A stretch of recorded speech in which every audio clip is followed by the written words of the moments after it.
In this video, we will cover printer maintenance and troubleshooting. First, we'll cover how to home and manually move the print heads.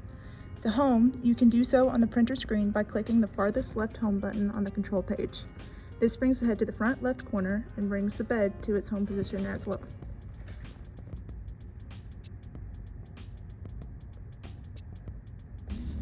Before you can manually move the elements, you must home them.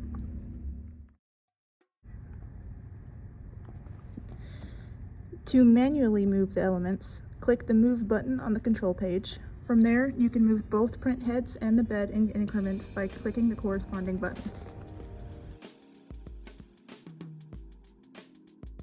Next, let's go over how to emergency stop a print and how to access the macros on screen. There are a few ways to emergency stop the print. The touchscreen has an attached red Stop Reset button on its right side. There is an additional, larger Stop Reset button on the front of the printer, and one more Stop Reset button on the actual touchscreen control page. If you need to change any macro settings, go into Macros from the control page, and they will pull up on the screen. From here, you can preheat the hot ends, move either print head to the front, turn the LEDs on and off, and do other basic functions.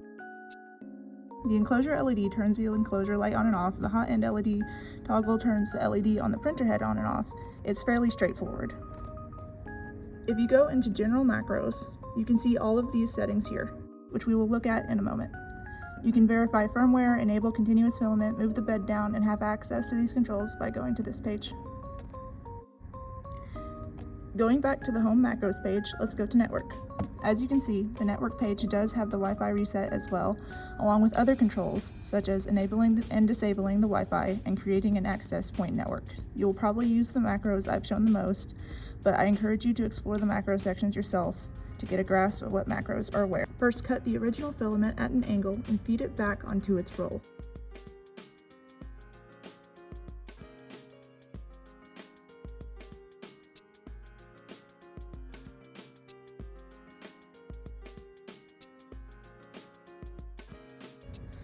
Securing it through two holes as shown ensures it stays on. Replace the filament with your new choice.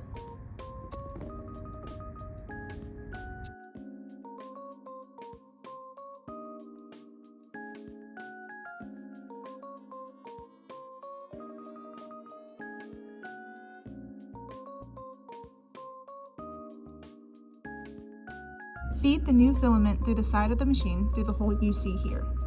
Push it through the PTFE guide and then lead it to the extruder. You can notch it out of the way in the hole for this next step. You can also do this next step before feeding the new filament, but either way works.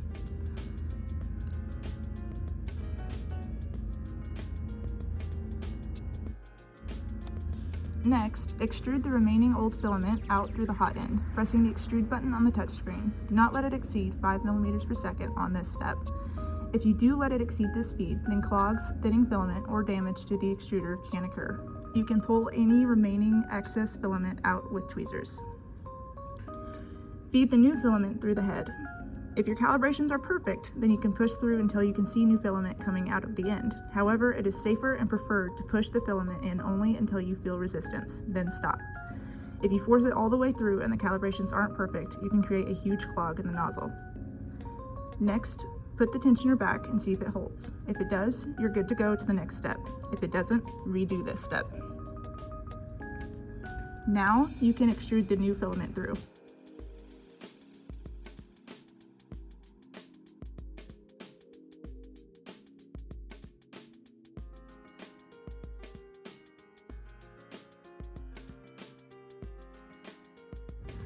Here, extrude at the highest temperature for both filaments to make sure they both melt out of the print head.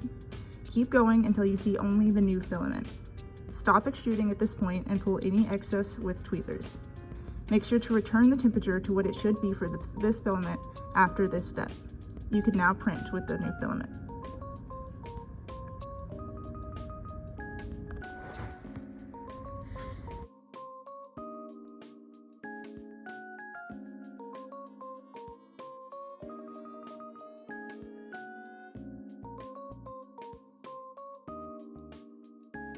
If the clog detector malfunctions and continuously outputs a clogging error, but the machine is not clogging, you'll have to turn it off to continue printing until you can fix the detector. To disable the clog detector, go into the web interface and type M591D0S0 into the bar here.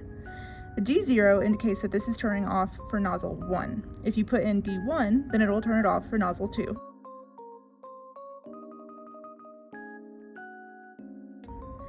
Change the S to S1 to enable. This will disable or enable the clog detector on the print you are currently on. If you want to disable the clog detector continuously until you choose to turn it back on, you can turn it off in the settings by scrolling down and clicking into the config G file. Scroll down and find line 138. Changing this code to S0 here disables the clog detector for all future prints until changed. And when you fix the clog detector, changing this code back to S1 will turn it back on.